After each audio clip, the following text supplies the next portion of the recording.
please introduce yourself? Okay, so my name is Wendy Shannon. I'm a human resource consultant. I've been in the human resource field for about 30 years. I do coaching as well, and I've worked with Keystone for about the last 12 years as well, since Grace started there. And I will be co-presenting with Grace today. Thanks, Wendy. Hi, Jennifer. Hi, I need to talk Welcome. to myself. Good morning, everyone. I'm Jennifer Romero, and I am a recovering HR professional that has started her own consulting company. And I also work with the amazing ladies at Keystone International. And I'm here today in support of all of their hard work, as well as to learn. I always learn new things when I attend a training. And so I'm happy to be here and participate and support the ladies. And from a networking perspective, if I can, Kathy Foster, you look so familiar to me, and I feel like I know you, and I can't figure out how and why and what and where, but there's a connection. I was just about to message you to say the same thing, so. Yeah, I feel like I know you, and I'm going to keep thinking about that, so. Nice. Well, I love that. Yeah. Great. Thanks, Jennifer. Thank you. So I don't think Marla has audio. Gay, would you like to introduce yourself? I'm going to unmute you. Trying to unmute you. About now? Yeah, good. Thanks. Hi, Gay Roth. I know Grace a tiny little bit, but mostly Michelle Detry of Keystone. I just started a new business June 8th, and it's Coco Flora, an artisan food gallery. Oh, I've heard so much about your wonderful food. Oh, good. Well, good. Well, come visit. Okay. And it just jump-started without me expecting it. So I'm up to 8 employees right now and feel a little clueless on what to do with all this. So I just thought I would try this out and see. You're going to need Keystone on speed dial. Okay. Speed dial. Okay, Grace. Welcome, Gay. We're happy that you joined us. Thank you. Yeah. And we have a phone participant. Would you like to introduce yourself?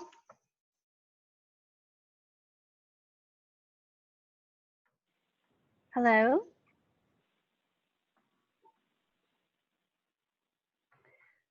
Well, Laura's got her trigger on the button if this is a naughty person, but we hope it's not, and we hope they're here to learn from Keystone.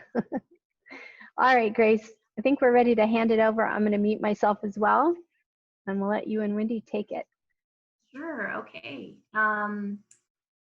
I did want to mention just a little bit of housekeeping that we will do a little bit of both. We're a small enough group that you know, we're looking forward to maybe hearing your voices in the room, so to speak, if you'd like to engage that way. And if you're more comfortable engaging via the chat box or you don't have audio, Wendy and Jennifer will actually be managing that. I can't quite see the chat box in presentation mode, but we will be monitoring that. So if you have any questions or need to pause and check in, that'll work too.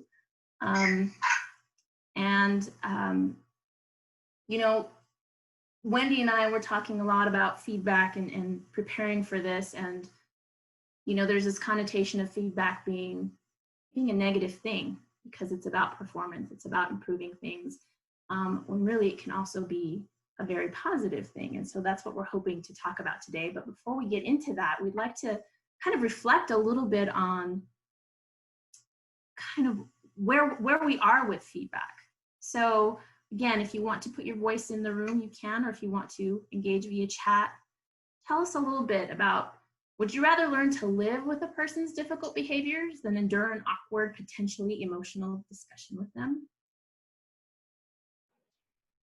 I want to learn how to have the discussion effectively and fairly and not cry or not make them cry. That's great. I totally agree with you, Lisa. You know, it's really hard sometimes to say the things that you really need to say, you know, and it's easier not to you want to hurt anyone's feelings, right? And have to live with that. And that's what makes it hard in the workplace, not being able to really address the situation and move forward, because that's what we all want to do. We all want to be able to work in a safe environment where we can all respect one another and work together, you know. But I totally agree with that. Absolutely. And I'm going to go ahead and say for Marla, she chatted in that no, she'd rather address it while maintaining the relationship. Address it while maintaining the relationship. Yes, that's the key here, right? Yeah. Do you find yourself venting about someone's behavioral issues or challenges at work rather than talking to them directly? So this might be with another coworker, it might be with your spouse at home, this tendency to kind of get it out, but you're not actually addressing the issue. Yeah, but what if it's your own boss? Well, we can learn to give feedback to our bosses. Absolutely. Hi, this is Kathy. Yeah, I've definitely done that with the boss, but just in the last week, I was dealing with 10 other people, and I needed some paperwork back from the grant. And instead of like really being direct, I would vent to colleagues and say, this person isn't giving this to me. And I just get so frustrated. So yeah, and I put previously in the comment, I do want to learn how to address things, but I think it's also important to maybe keep track of the way I react to it and try to control that reactionary, you know, response where I'm just, the stress level goes up where maybe, you know, it shouldn't, and I need to take a step back. That's an excellent point. So much is how we choose to respond and engage. And sometimes we assume things, right? By not having that engagement, we assume a person's intent via their actions. Without having that conversation, we can't clarify that. So that's an excellent point. And what are the costs of not giving feedback?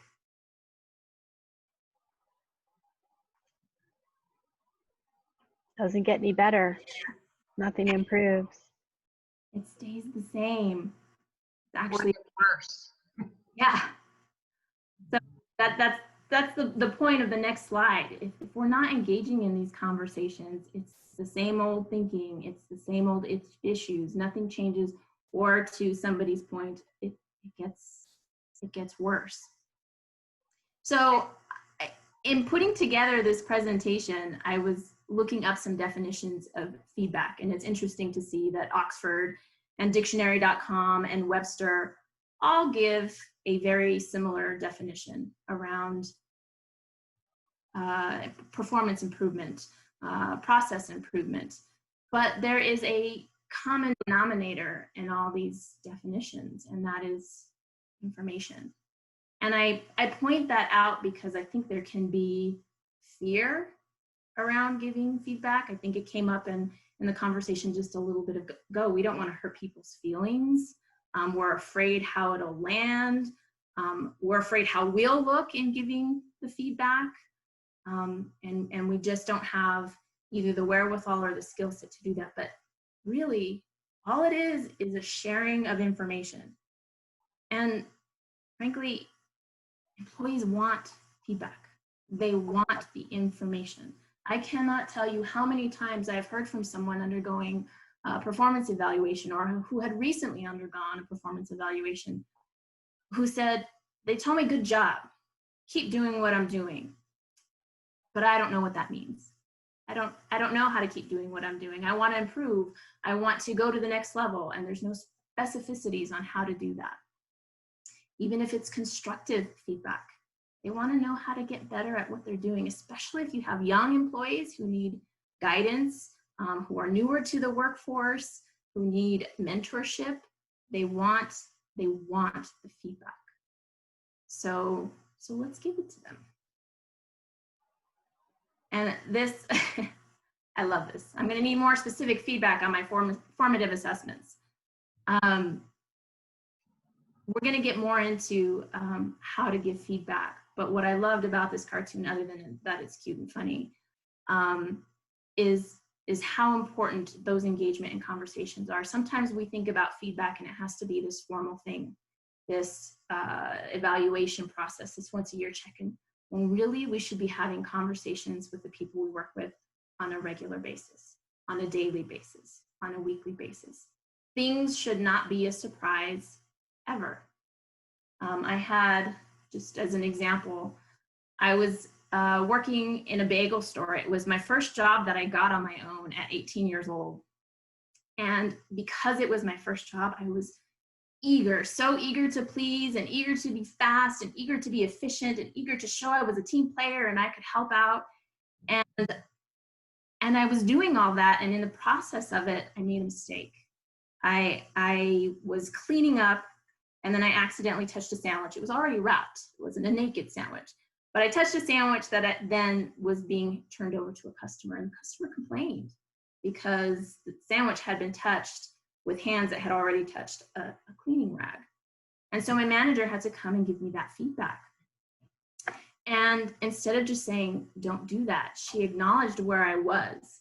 She thanked me for my effort. She thanked me for all the work I was putting in, and she could see that I was having some issues around overperforming.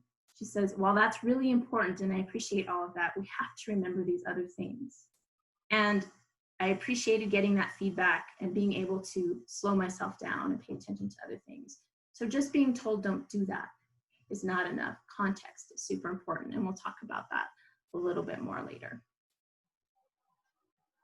I'm going to turn it over to Wendy for a bit. Okay, so as the HR person, so going back in the beginning to your job interview with the person you're interested in, that's a great time to start talking about performance expectations for your position, as well as a little bit about your feedback culture.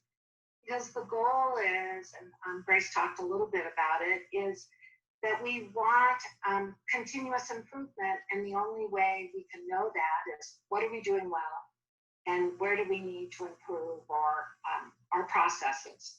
So again, thinking about what are the main functions of your job, but what determines success? And what I'd like you to do is think about whether it's a new job or a job you've been managing for a while. What would be full performance to you? Think about the position, not the people in it. What behaviors would that look like? What objective behaviors? What would be below standards? What might exceed? And if you can get your hands around communicating that, that's a great way to work with your employees to help them move forward and develop in your positions. So again, our goals should be prioritized to what you consider important, as well as what the organization considers important. And this, in the beginning, if you've asked it, great. If not, do it a little bit later. But ask them what feedback and support they need from you. And that's sort of an ongoing thing, particularly now with our virtual world, checking in. How's feedback working for you right now? How can we change and adjust that?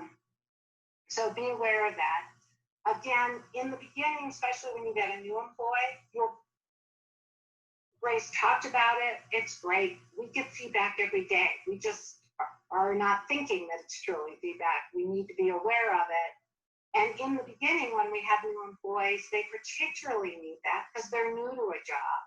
And they need to hear, hey, you're doing this really well because you're doing X, Y, and Z. Please keep that behavior going. Or let's talk about ways we can improve over here. So again, our goal is to give you some tips and tools going forward. Next, Grace. Okay. So we sort of have three tools. Hopefully one or all of them will work effectively for you. So we want, here's 8 considerations for effective feedback. Now, we're starting, and Grace talked about it, it's when feedback starts to go south. And our goal is that you've started that relationship sooner where they know it's an ongoing feedback and you're doing it on here's what's working well, because we do need to do that feedback. But is there an issue? We want to go, are we addressing the correct issue? Is it a root cause of a bigger system? So be aware of that. What's your desired outcome coming out of that? And normally it's a mutual understanding and an action moving forward. But you need to involve the employee in that. You two need to solve those issues and how you move forward together. Again, thinking about who needs to hear the feedback, in my experience over the years, a lot of times a supervisor will say, I don't want to talk to George individually. I'll tell the whole group. So again, if George is really the person you need to talk to, please just talk to George. Thinking about where is the appropriate communication channel? And again, it might be a team meeting. It might be one-on-one privately in the hallway. Just being aware of that. And in our new virtual world, do they need to be in privacy at home when you talk to them about a potential performance problem? So things we just need to think about with our we all receive information based on our own life experience and filters.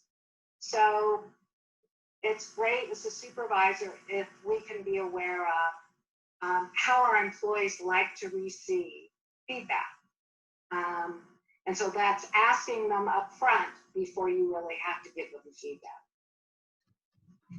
And so just have you been effective? I love that one, which is, how will you know if you've been effective when you're having these conversations? And what a recommendation is by many is to sort of restate what you said, but a tool I think is so much better is have them restate what they heard you asking them to do. Because that way, if they're off in any way, you can correct that. So again, it's a two-way conversation. Make sure you have them involved with what's going on. And use successes as well as failures for learning tools. They're great learning tools. I'm gonna pause right there and see if there's any questions or if there's anything in the chat, or Jennifer, if you have anything you wanted to add. Yeah, I would also add that more times than not, when you approach somebody about providing them with feedback, I think it's important to be open to their input as it relates to, well, here's why I was doing it that way, or here's my perspective and how I was approaching the situation or the challenge. Because more times than not, I find that opening up that conversation and then truly listening to what their perspective or feedback may be can be eye-opening to whatever that situation may be. And so almost preparing yourself for what you don't know and being open to that, what you don't know, and then being prepared to pivot accordingly and truly listen and be solution oriented is helpful.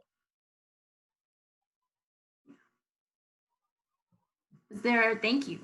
I think that's entirely a valid point, and so important to building rapport and trust, so that feedback isn't such a big deal, but an ongoing conversation as part of the relationship. Are there any comments in the chat that we need to address?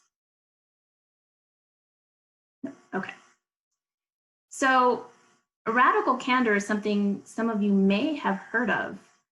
Kim Scott is the author. She has been a big-time executive at companies like Facebook and AdSense and Google.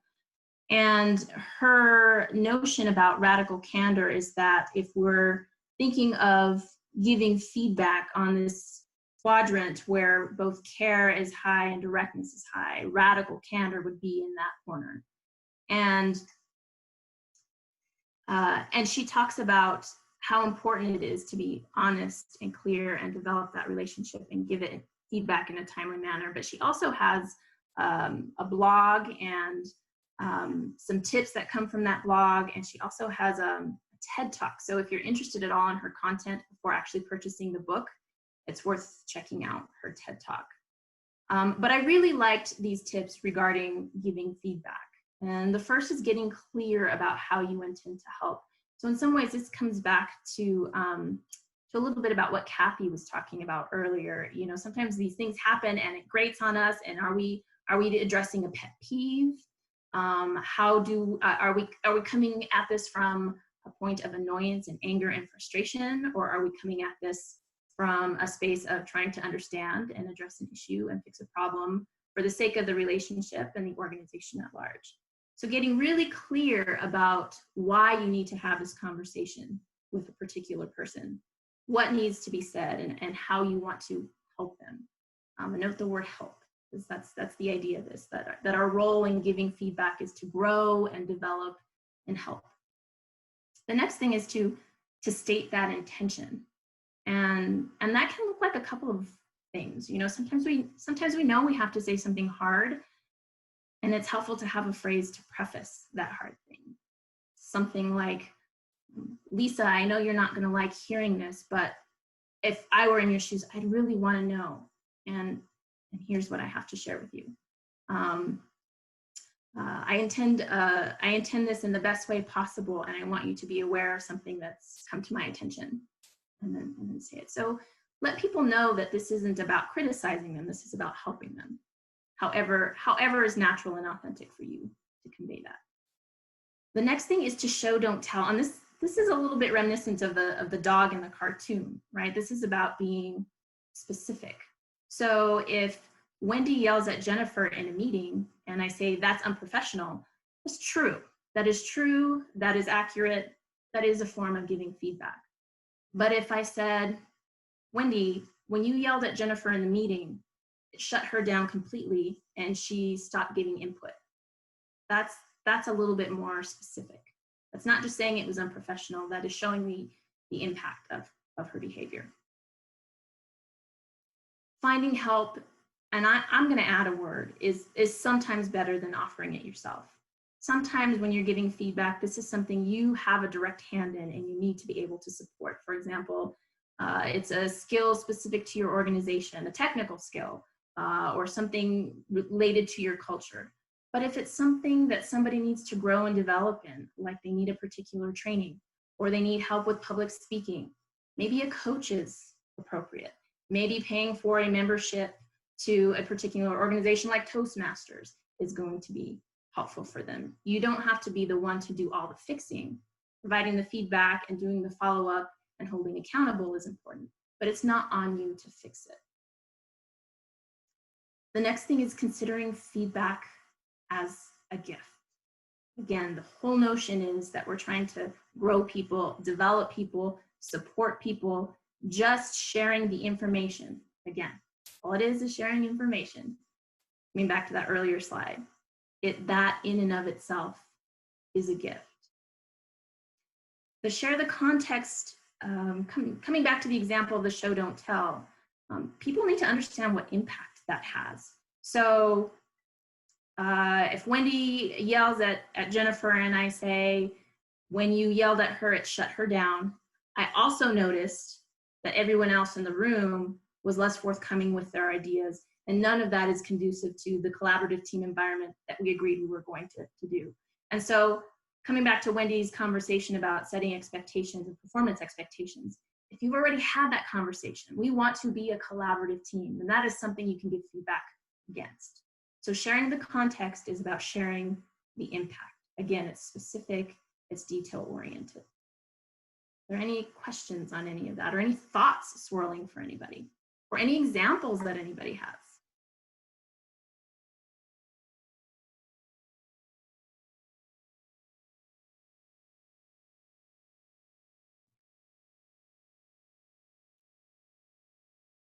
Okay.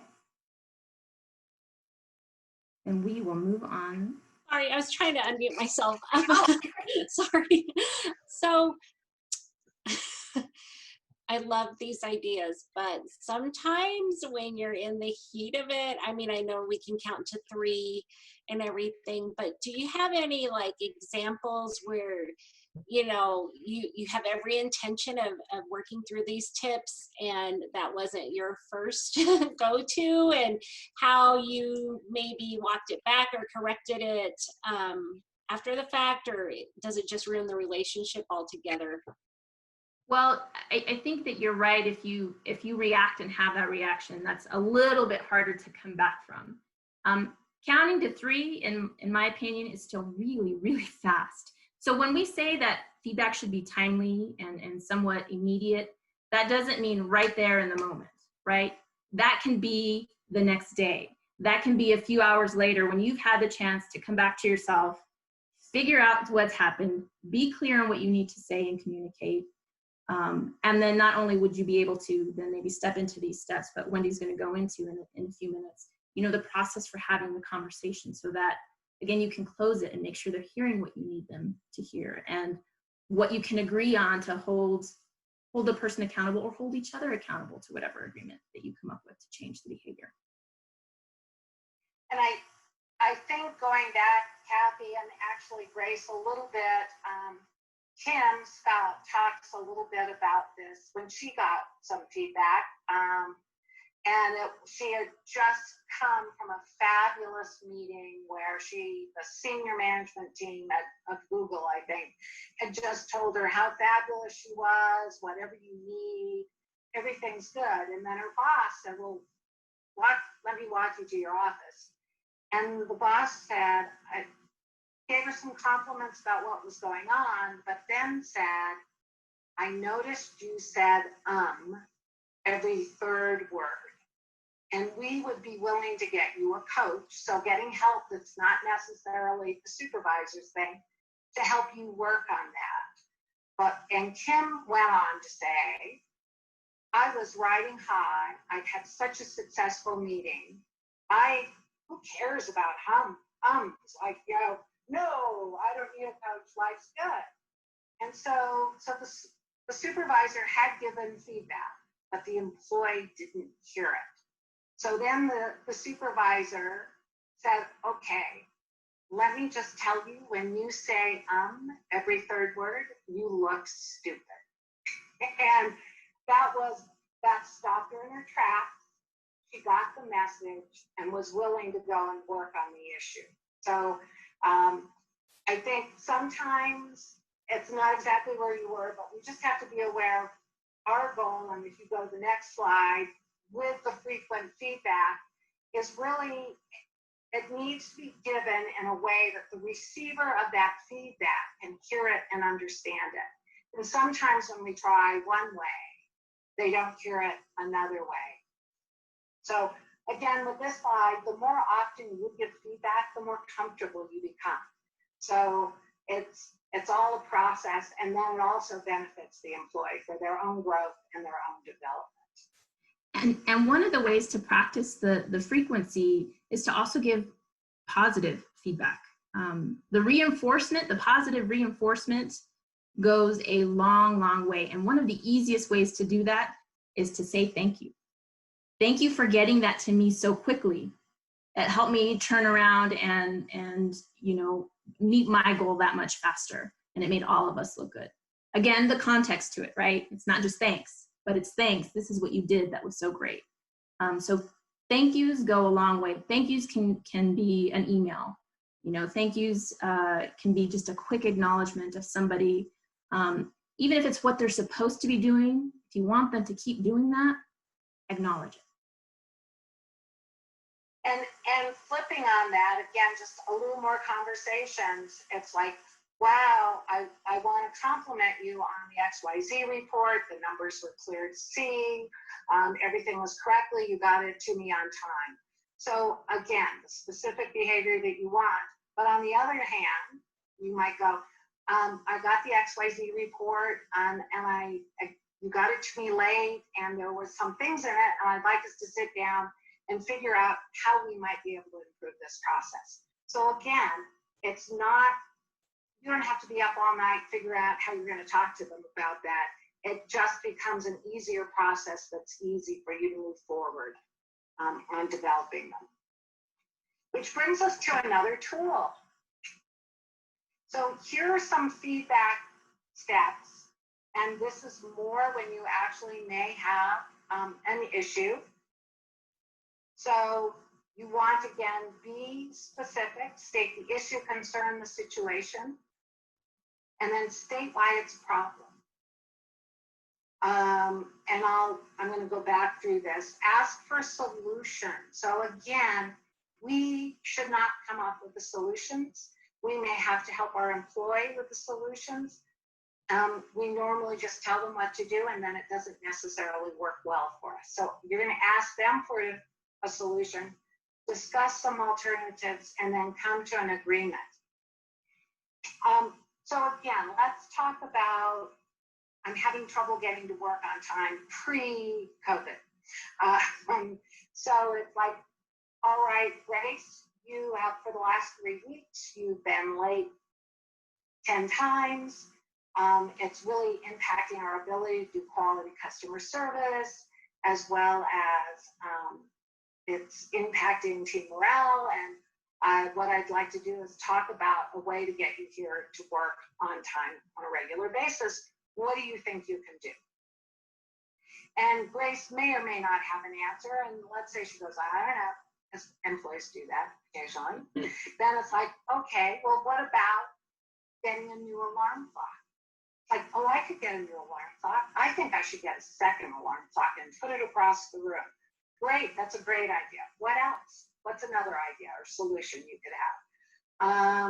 I could take an earlier bus. Okay, that's great too. Oh, I know. Wendy, you could call me every morning and wake me up. Okay, that's a solution. But now let's go talk about alternatives. All right, so, Grace, I'm not going to call you every morning because then it's putting it on me.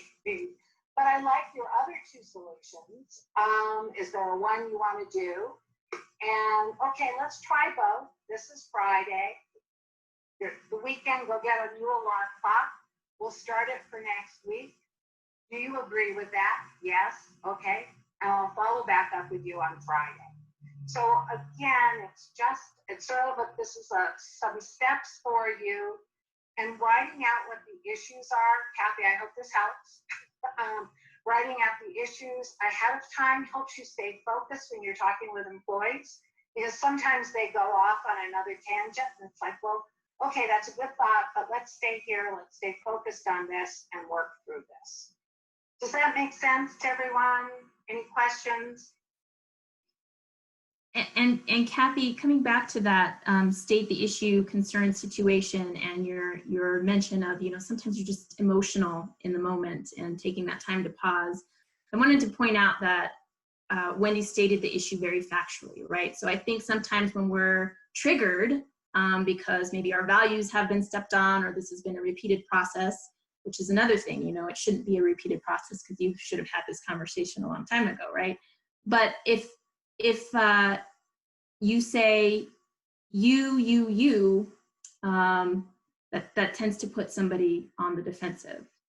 Stating you with a fact, you've been late 10 times. What's going on? What's the cause for that? The expectation is, that you're on time. This is why. This is the impact.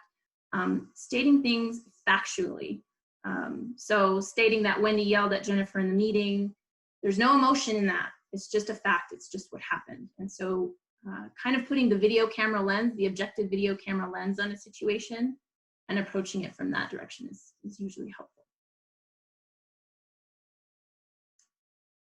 Jennifer, did you have anything you wanted to add?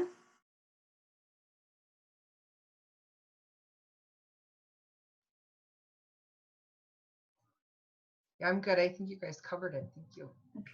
And we're still good on the chat box, I assume?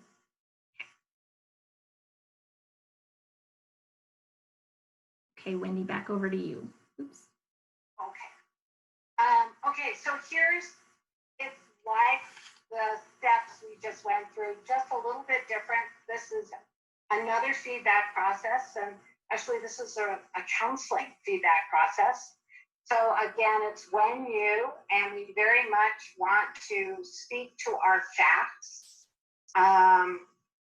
describe that behavior. So when you spit on me, I felt really angry and really frustrated, because keep in mind, no one can argue with your feelings. So here's how I felt. Because my interpretation was, and that should be what's the data. My interpretation was you were very angry with me about the new policy we put out. And what I would like is for you to never spit on me again. And then, can you agree with that? Because you want them to own the behavior change. So keeping that in mind. So this is a little bit different, but it's another way to just go and talk to an employee. I had an employee in my past once, and she, every time you said something to her that she didn't like, she rolled her eyes back. So it was a non-verbal communication that was going on. So I had the conversation with her. When you roll your eyes back, I feel really sort of frustrated because I feel like you're really not talking to me about your frustration with the message I've just given you. And what I would like in the future is for you to be aware of your eye rolling and have more in-depth conversations with me about what you're not liking. And can you agree with that? And actually, it was a great conversation because no one had ever told her she rolled her eyes. And we really worked very hard for her to stop doing that. Now, another thing I have to say is, it's easy for us to say to an employee, you need to start changing this behavior immediately, but it's not that easy for them. So as long as you're seeing some improvement, that's where you go in and say, hey, I saw you really made an effort. Hey, you showed up at work on time today. Thanks, that's great, let's keep this up. So you want to reinforce the behaviors that you're seeing, but know that sometimes people can't totally change to a new behavior and maintain it overnight. Does that make sense?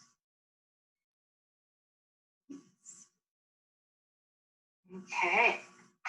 So importance of positive feedback is really, our giving feedback helps grow our employees. Grace talked about it earlier. It's a gift. We want to, as we get a new employee, or even now, let's say I'm going to change. I want to give more feedback. How would you like to receive feedback? And let's move forward on this. Make sure that you're giving them the feedback about what's going well, and you want them to keep that, as well as areas for improvement or their own growth. And a lot of times they just want to learn a new part of the job. So, and it helps with relationships, which is not that they're your best friend, but it helps with those relationships. All right, so common feedback mistakes. So I want you to know that feedback is not attacking the person. Feedback is not only criticism. It is what we've been saying. It's saying what's going on. When we go to give feedback, sometimes we're just too vague. I think about the first time I ever had to do a corrective conversation with someone, constructive criticism. I was, you're wonderful, you're wonderful, you're wonderful, sort of that sandwich. And then there's this small little problem here, you're wonderful, you're wonderful. They never got my message. So it's making sure we're clear and they understand what we're trying to say. Again, we can be too passive. Oh, that's not worth it to even deal with that. So we want to continue to make sure that we're constructive criticism is something they can improve and grow with, because it's about their growth and their development. On the other end, receivers in certain environments may be expecting the worst, so they're uptight about it. Or they may get defensive. Kathy, maybe a little bit back to you. I am not, forget it, I did not yell at Jennifer, and besides, Jennifer always yells at me. So we have to be, prepared to come back and say, okay, we're not talking about Jennifer, Wendy, we're talking about you. So keeping that aware, and then the shutting down. And Grace talked about it. If I'm angry, this is not the time for me to go talk to an employee. I need to calm down. But if an employee gets very upset, it's okay to say, all right, I see you're upset. Let's stop right now, but let's come back to this tomorrow. So again, nothing has to be done exactly at a certain moment, but it does need to be done timely.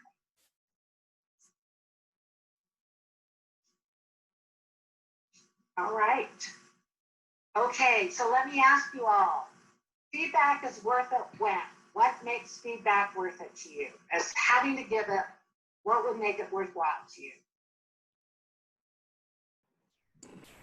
I would guess it'd be worthwhile is when the actual behavior would change, right? What you're trying to seek, that change in behavior, Yeah. alter, you know. Definitely. Anytime else? Okay, you got that.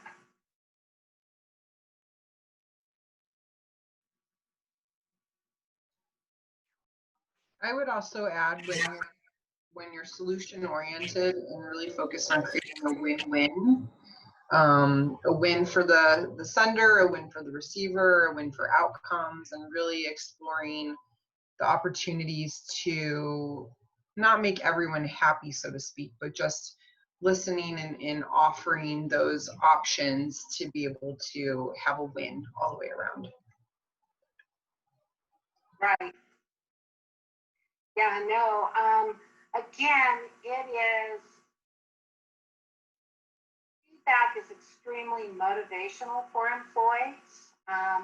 They know that they're doing well, they feel that they're growing, they feel that you will not blindside them with, you blithering idiot, why did you do that?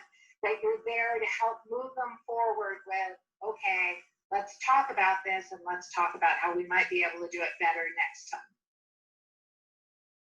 Okay, Grace,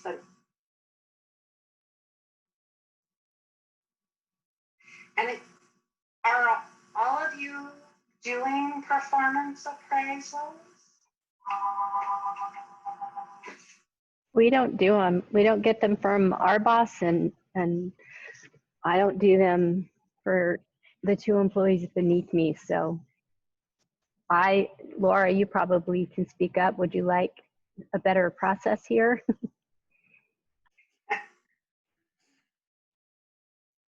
No, I don't. You're good at giving feedback, boss. I don't think I need any more.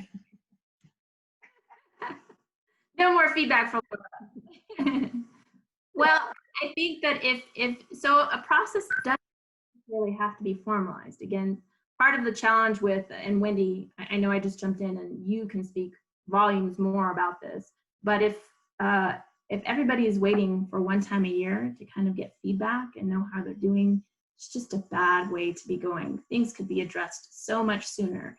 So again, if we don't think of feedback as feedback, the feedback process, but like, these are the conversations and the relationship of trust and development that I want to have with the people that I work with and my employees. And that's an entirely different mindset around it. I would also add, I think many employers are shifting gears and getting away from the annual performance review and steering towards, like what Grace had mentioned, regular feedback sessions, whether it's a weekly one-on-one check-in, maybe 20, 30 minutes, or whether it's more of a monthly review of goals. There's a huge opportunity to look at where you've been, talk about where you're at, and then look at goals moving forward on a regular basis that don't have to be tied to that once a year traditional performance review. So the constant feedback, making sure it's both ways, right? You to your employee and the employee back up to you, or even peer to peer, but creating a culture where people feel comfortable with off the cuff conversations, or more of the one-on-one, let's look at our goals. And so that's really how organizations are starting to evolve. as it relates to the typical performance management process. So something to consider as you're exploring what are we doing in our organization and what would be the best fit for our culture and my employees. And so just to add on to all of that is, don't put all of this on you. If you, let's say I want to do a one-on-one with all my employees once a week, every 2 weeks, I know you're panicking when I say that, but put it a little bit on them. Okay, you own the agenda for this week or this month, whatever your time period is, what's going. You keep the notes on our discussion. So again, as supervisors, this is it's a teamwork thing. They want to develop and you're there to help them develop. You don't have to do all the work. It's teamwork to get them to go where they need to go. Okay, so if there's no more questions on that, we want to talk a little bit about sort of a final caution,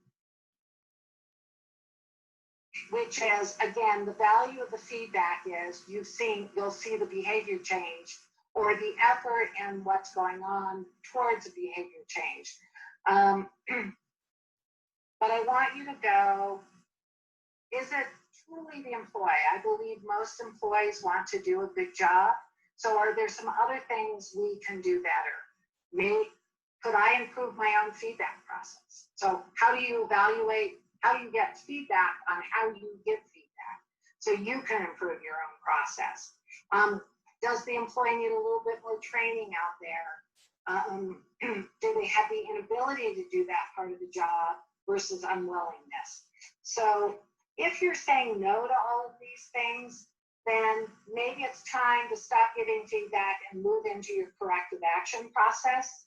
But again, be aware, look at yourself. Many times I run into people who say, this employee has just been horrible and exhibiting this horrible behavior for 6 months, and I want to kill them now. But it's like, well, how often have you talked to them about it? Well, I've never talked to them about it.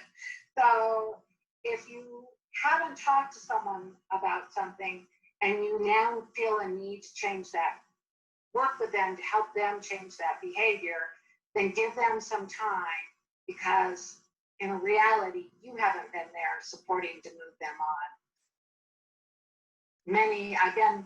Okay, I'm quiet now. You're quiet now, okay. And we tacked on here because we touched upon it a little bit earlier as well. You know, things are different now, and sometimes we're not giving feedback because nothing is really wrong, but we're also not giving the positive feedback. And that it's a trap we can fall in even more now that people are working remotely, right? A little bit of out of sight, out of mind, and if things are running like they should, you're not saying thank you, you're not giving feedback, you're not checking in. So it is especially important. It's important always, but especially now if you're working with remote employees, to establish a regular check-in rhythm. Again, what that is up to you. Is that a weekly thing? Is that a bi-weekly thing? But establish a regular check-in rhythm so that it's not all of a sudden out of the blue, like, oh, all of a sudden Lisa wants to have a Zoom meeting to talk about something. Well, we haven't done that before. And it primes me for defensiveness, right? If you just having regular check-ins, ongoing conversations, then it's a natural thing to bring up at your next one-on-one. If it's immediate and it has to be addressed prior to, then we'll talk about that in a second in terms of how to prepare your employees for that. And consider all of our forms of virtual communication. You know, we can do phone calls, we can do texts, we can do emails, we can do video conference. Again, if you're giving somebody a bit of applause, hey, thanks for that. You know, a text is great, an email is great. But if you need to talk about something that's a little more serious, or you need to establish agreement, as we've talked about before, make sure they understand what you're requesting of them or what your expectations are, or what the behavior change needs to be, and maybe that's more of a video conference. And if it's super important, even consider setting up a distance meeting, right? Is there a time to be able to schedule time in your office or somewhere else that you can have an opportunity to check in? And the how you'll know it went well is the same as what Fran was mentioning earlier. You'll see a behavior change, or you'll see that they're putting in the effort, or you'll see that they are following up with you on the conversation that they had. So once you give it the feedback, this is an important thing, again, regardless of whether it's virtual or any other time, follow-up is so important. So just kind of dropping it on them once and having an agreement. But if you don't come back to that, if you don't circle back, if you don't say, hey, I've noticed you've really put an effort into getting to work on time more frequently, I really appreciate that. Here's how I've noticed the impact. That is significantly important. And then consider, this is just more about sensitivities that Wendy touched upon earlier. Consider what people are dealing with, right? We're all higher stress right now, more than we normally would be, for a lot of similar reasons and a lot of different reasons. We're all dealing with the same thing, and how it's impacting us is a little different. Some of us have small children at home. Some of us are trying to co-work with a spouse. Some of us are struggling with internet connection because we live in the East Mountains. It's a huge gamut and a wide variety. So consider what the complexities are, talk with people. Wendy mentioned this earlier, and it's just as true again for feedback now in virtual times, is how do they want to get their feedback? How do they want to be communicated with? That helps you deliver it in a way that's most helpful for them. And so I'm going to pause there, see what questions there are, and also offer up if there's a feedback challenge anybody's dealing with and they feel comfortable or want to kind of go through that and talk through that a little bit right now. I think we have a few minutes to do that. And we will change the names. Yes, change the names. Make something up.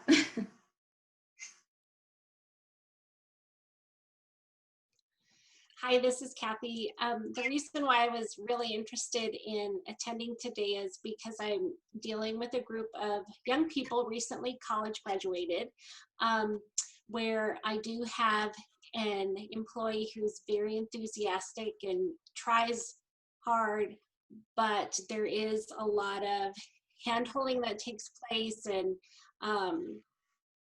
sometimes it almost is easier to do it myself. I'm sure we've all had that. The problem is, you know, I told you at the beginning that I manage activity and not necessarily the employees. Like, I'm not the direct supervisor, but I supervise their activity. So I'm just trying to think of a creative way to deal with a young person who isn't necessarily reporting to me, but I do assign out tasks, and how I can give that feedback, and just knowing that sometimes there might be like a processing, it takes a little longer to process the information. So any tips that you or if you've come across that, that'd be great. Thanks. Sure. So Kathy, just actually more question. So I heard all of that, and I'm wondering specifically, what do you want the employee to do, or what needs to change? Like, I mean, I heard that they may process more slowly or need some hand holding. So I guess what I'm looking for from you is, do they need to be more autonomous? Do they need to? Yes. Okay. Yes. Because the reason why I'm bringing it up is because they've been with us a year, and we've had several onboarding sessions, and we've invited all the team members to sit in on everything we can to make sure that because it is a complicated process what we're dealing with. So I think it is how to be more autonomous and how to take a little bit more responsibility, you know, instead of this hand holding that's continuing after a year with tasks that should be manageable at this point. I think that's a better way to present it. Sure. And so then another question is, in terms of your culture, when things aren't done just right, or there are mistakes made, you know, what are the repercussions that happen as a result of that? Well, within the team that we work together, the culture is very, you know, since we're in an academic setting, we're trying to create, you know, make sure that that is being cultivated in the training, and make sure that people feel like they're heard and that it's free and open exchange of ideas. So this is what we're dealing with this employee. Not only is he not my direct report, but he's on the grant a partial time, and he's in a different state where he reports to someone who is not patient. And I've heard feedback from him. And so I want to be more accommodating. But I think at this, what the feedback I want to give them, because we're going to take this month to kind of regroup and go ahead and maybe even have a little virtual retreat, is this is the information you've been giving. Let's tackle it and let's see where you are, because we find ourselves trying to get a task done and then the program managers just end up backtracking and doing it. So I want to be able to provide feedback, you know, I don't know, is it just a question of like interviewing again? Because that's the other thing, I didn't interview, this person was assigned. So it's just a little tricky with all of those things going against us. And I know he can do a great job. It's just, there's just some kind of barrier there that I haven't gotten to the bottom of.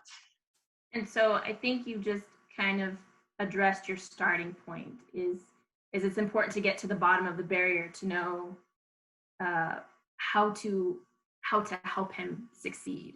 So if it's expressing, this is the expectation, this is where we still see you, and we'd like more from you, and there's, I know you can do a great job, and I see that there's something getting in the way, and I don't know what that is. What is it? Because there may be something you're not aware of, there may be something you don't know about. He's fearful of the boss who's less patient, and so I got to ask for hand-holding constantly, because if it's wrong, I'm going to get in trouble. So there's a lot of dynamics at play. You know, maybe you can get to the bottom of that, and then you know how to address that and support him better.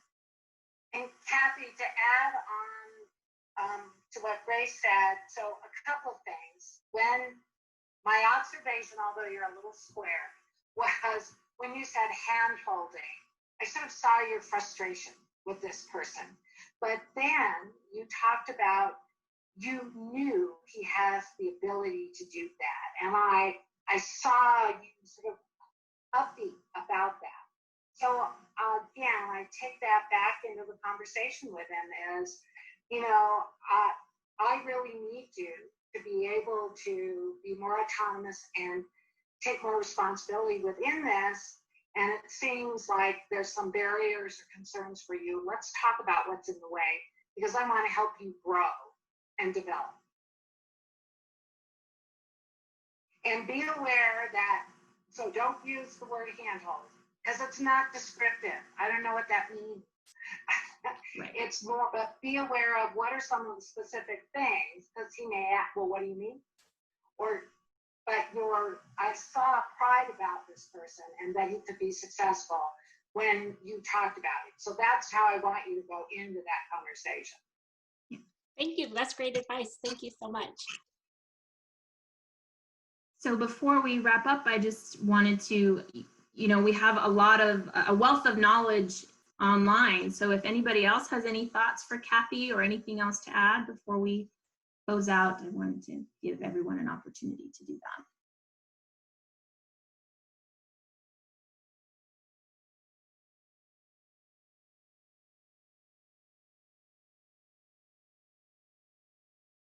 Are there any general or overarching questions? I'll ask a personal question, Grace. Okay.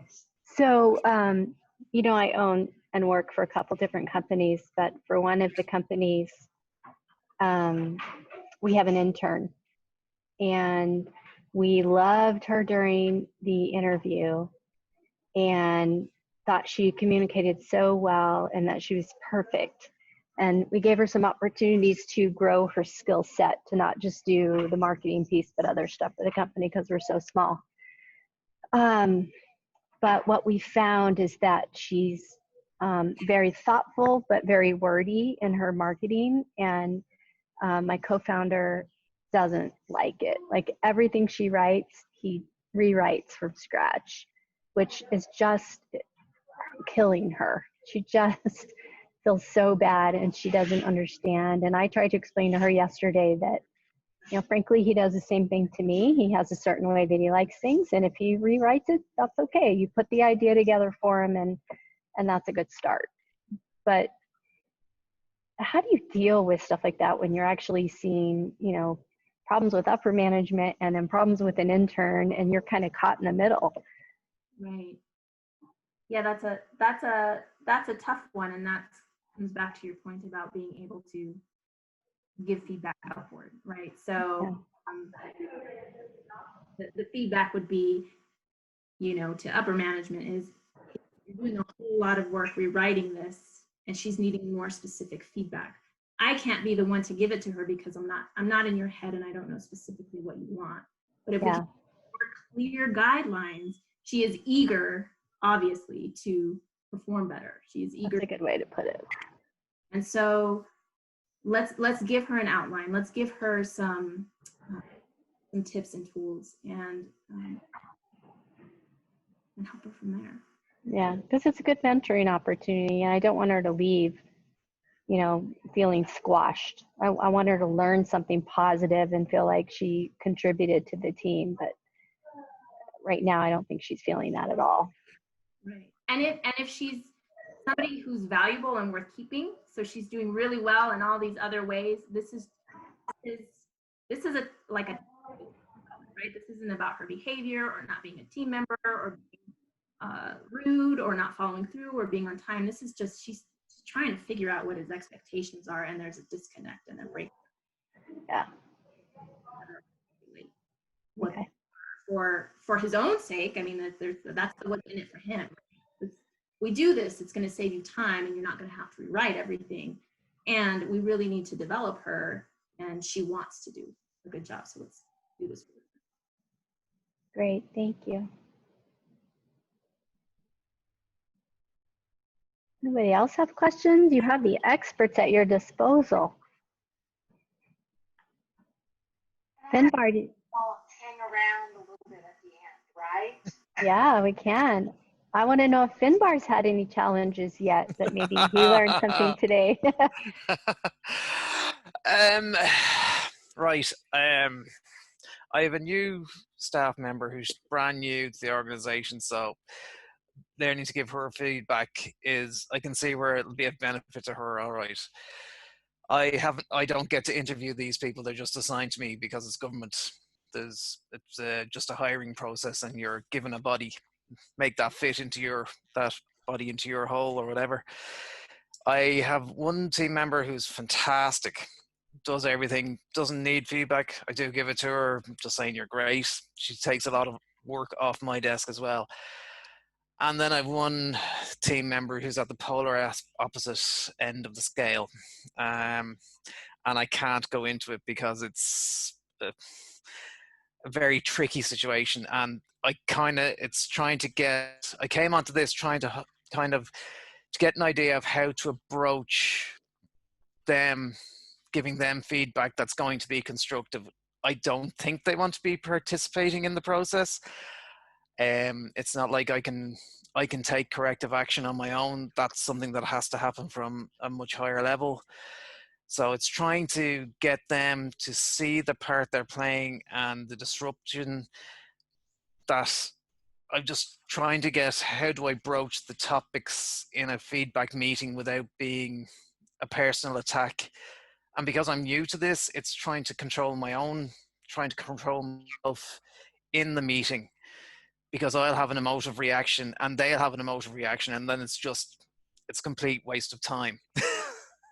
So it's trying to, how do I do this in a structured way that I can say, okay, if one of us gets out of control, it's like, okay, step back. And then it may even be leave it for a couple of weeks and then have to come back at it again. So it's just trying to find the pointers that I can do this in a particular way, non-confrontational, non-emotive way.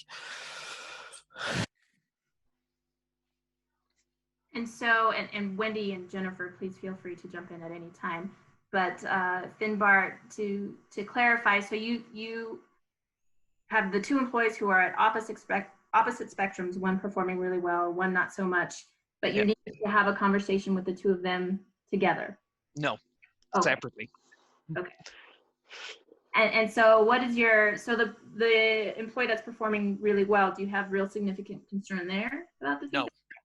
Okay, so No, my only concern with her is how long she'll be there in that position, because when the next round of competitions for promotion comes around, I can see her being taken. yes.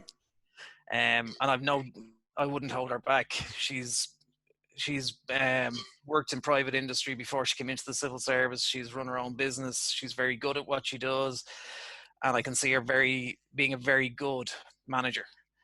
As against me, who has a lot of doubts about himself going forward. But anyway, that's neither here nor there. That's for a different day altogether. But the opposite end of the spectrum, you see, I made a rookie mistake when I got promoted, and it's one I would scream from the rooftops: never be promoted in your own team, because trying to manage the people you are friends with is the recipe for disaster. I would say never do it after doing it myself. So, and the other thing is, and it's something I'm going to try and make a suggestion across to my own department, my own government department, and maybe others, is that there should be a mentoring / courses, mandatory courses for anybody getting promoted, that they should have to attend management courses. Because I was sort of, okay, you've been promoted, here's the job, go and do it. How? Oh, well, that's up to you to decide, just go and do it. And you're kind of like, huh?